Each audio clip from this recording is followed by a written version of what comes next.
Et on a revu la même loi, celle qu'on appelle la 69-21, qui complète bien sûr le Code de commerce, la loi 1595.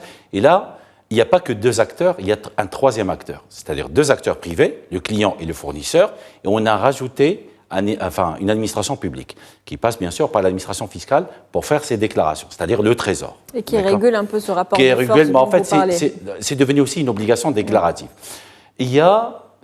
Avant, il n'y avait pas réellement de sanctions.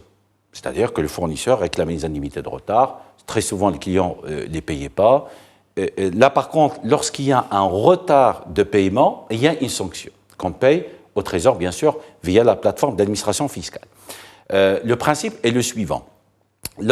C'est pareil, lorsque le délai n'est pas convenu, on est resté sur la même chose que l'ancienne loi, c'est-à-dire celle de 3210, c'est-à-dire 60 jours. En revanche, on a prolongé le délai convenu, on est passé de 90 jours à 120 jours, comme vous l'avez dit tout à l'heure, voire même 180 jours pour certains secteurs d'activité.